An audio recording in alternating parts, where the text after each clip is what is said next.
Hello and welcome to part 2 to the doorway is on the ceiling. And the Lord must have wanted to give an example because my phone just thoroughly messed up. I lost 10 whole gigs of space and I had to do a workaround in order to figure out how to get enough space to record this other half of this part, and we're going to figure out how to upload it in a minute. Anyway, that's that. What we're doing now, okay, is the fact that the doorway is on the ceiling. When you are near your closest breakthrough, the doorway will be in a place that you can't see. It's on the ceiling. The door, you will be sitting there, as we said in the hallway in the previous one. You go from one hallway to a hallway that you can see the stuff, and it's like, okay, I can see through the windows, but I still can't get to it. And you're like, okay, I can't get to it now. What am I going to do? Well, this is what you're going to do. You're going to pray. You're going to fast. You're going to go to church. You done did everything though. Now what? How do I get to the place that I'm seeking to get to? Because I done did everything. You feel like there's a surprise party and you ain't been invited. But it's your surprise party. It's your surprise party. You ain't really been invited. You can't get there and you're not going to be able to see it until it's done. But you can't even figure out how to get to the entrance to the party. But everybody else celebrating. You can see out the window, everybody's celebrating. She got hers, they got theirs, the other person got theirs, and you're sitting there like, go where that trick door at. I know it's a trick door. We done talked about this. I don't know whether it was the beginning of this one or the previous one. That you might be on an elevator, that you gotta hit a specific button in a specific sequence at a specific time in order for that door to open. Some of y'all are in situations that there needs to be somebody that opens the door. Some of y'all in situations you're looking for a door that isn't in a place that you would look for it to be. On the ceiling is not where you expect a door. I'm talking about a full-size door to be. There's a trap door on the ceiling. We know them as attic entrances. But you gotta get there. And there ain't no ladder. Now what? God's got to elevate your thoughts, your thought patterns, and your frame of mind in order to get you where He's trying to get you to go, in order for you to be able to receive where He's trying to show you that He's trying to take you. Okay?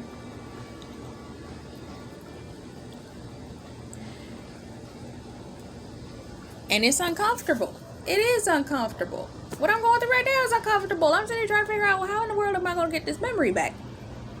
And I know I deleted what it was that would have freed up the memory. I just don't see it in the trash. So I'm like, how did it disappear, but it's still taking up space? Some things in your life are taking up space and you can't find them. Some things in your life are taking up space that you need, and you can't find out what and where it is that is taking up the space, because you need that space in order to get ready to go to the next level. You can't leave this level. You can't take that next step. You can't elevate to that next thing until you step on this thing and you move it out of the way. You take your next steps and you move it out of the way, and you frustrated. Slowly you manage to calm down, but you frustrated, and it's making you tired. Last night, I pulled darn near all-nighter between doing my hair, working on my podcast, and then this morning coming to work on these videos. And now I gotta sit there and try to figure out how I get this memory back on this phone by moving, maneuvering, and I'm gonna figure it out, because we will not be beaten, not by technology. Because I always got a workaround for a workaround, okay? We ain't playing this game.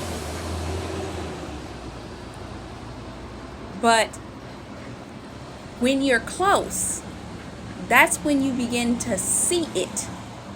When you're close, that's when you begin to experience the warfare. When you're close, that's when the witches decide that they want to come out of nowhere and start sending attacks to you. And you're like, where'd this come from? What is this? What are we doing here? Why is this happening? What's going on? This isn't making any sense. But you know it's making sense, because the enemy will send certain attacks to keep you stagnant where you are, because he sees you're getting too close to exiting your season. Ergo, just like I said in the previous video, you feel like you're walking along the edge of the door you're supposed to exit but can't seem to get out. And the closer you get, the more warfare you run into, and you're like, okay, how do I get to this doorway on this ceiling? How do I get to the doorway on this ceiling? And the next thing you know, you're rocking in the corner saying, God, I love you, and I will still wait for you. Sometimes that rock turns into just frustrated, irritated. Okay, I'll wait for you. You do what you do when you're ready. I'm going to do what I got to do, and you do what you do when you're ready.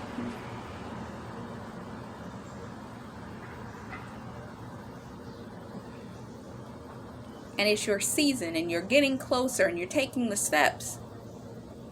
You might not see it, but what God is doing is he's taking you through the doorway.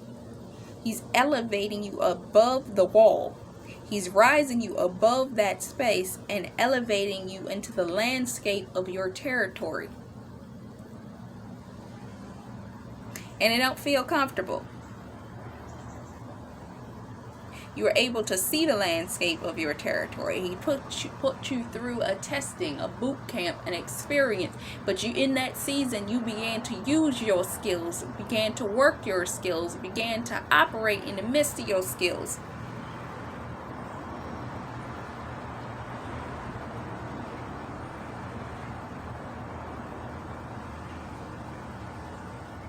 But God is stretching you. He's stretching you. He wants to see if you will reach for the thing in which is the final push for the momentum for you to carry.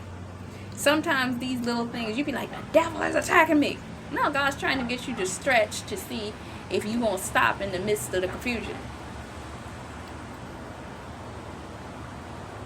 Because you can't remain on the same level. You got to walk through it. And not everyone else is going to be able to do it. So he's going to separate you. And your ceiling is going to become that trap door to the heavens that God has above.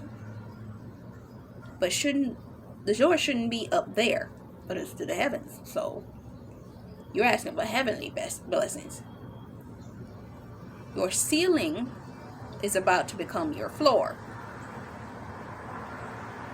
And you can now see the territory in which you're supposed to walk into. But once you're up there, the momentum that you will need to carry automatically clears the lane. But you have to be able to move in that momentum. Many are called, but few are chosen. David had 7 brothers. God wanted him, because it wasn't about the brawn. I remember I was watching an episode of my show the other day that I used to watch when I was a kid, and the main character was getting tore up, and she's the main fighter, so when you see her get tore up, you know it's a bad fight. And it happened in 2 different ways, and it was one of those scenarios. It was not about her strength. It was about her thought process. It was about her mindset.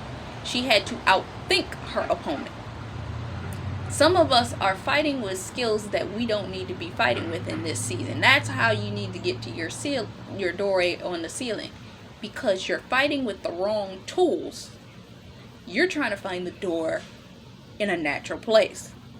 God's trying to show you the door is in a place that you least expect it. And I need you to stretch a little bit to think outside the box. Use your brain, not your brawn, in order to get where I'm trying to show you that you need to get.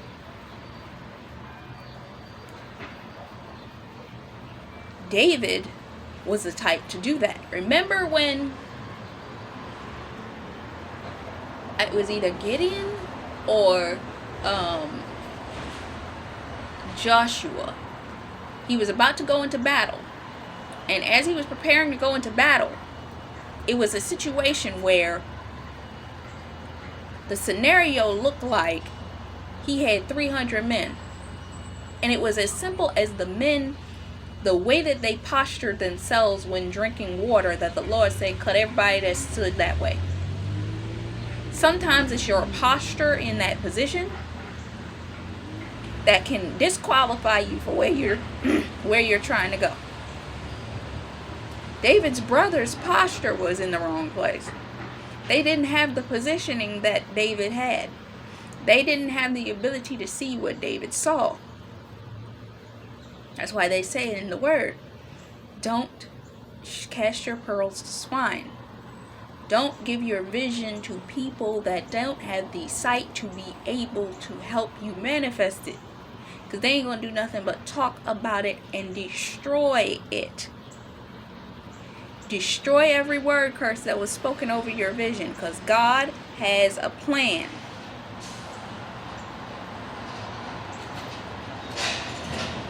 Because God has a plan. David instead, who was nowhere near to be seen, was the one off in the field, hidden. And he became king. God has had you working on things, prepping things, securing things, and to you're looking at all this stuff like, I don't see any place for this to be useful. And God has like, just wait. Just wait. See, the ones that I notice in these highfalutin careers, always, and the ones that they say that they walking with God have always said this. God gave me a plan from the jump. I came into this career with all the music, with all of the movies, with all of this. All I'm doing right now is chopping it to somebody else to put it out there. I'm not even working on this anymore. That project was done. Those scripts were already written. We already shot all those shows. We already recorded all those songs. We already had the songs written. We just recording them now. God has given you the stones to throw. You just gotta get in there. It's already prepared for you. You were sitting in the field working on this stuff. Now God's going to open that door on the ceiling and make it your floor. And now you about to walk in it. If the door is on the ceiling, it's going to take a bit more effort to get out. But you're going to get out. And when you get out, baby, they better get ready. Because it's about to be on. This is Taj McCameron from the ministry. Until next time, much love, faith, peace, and blessings. Bye-bye.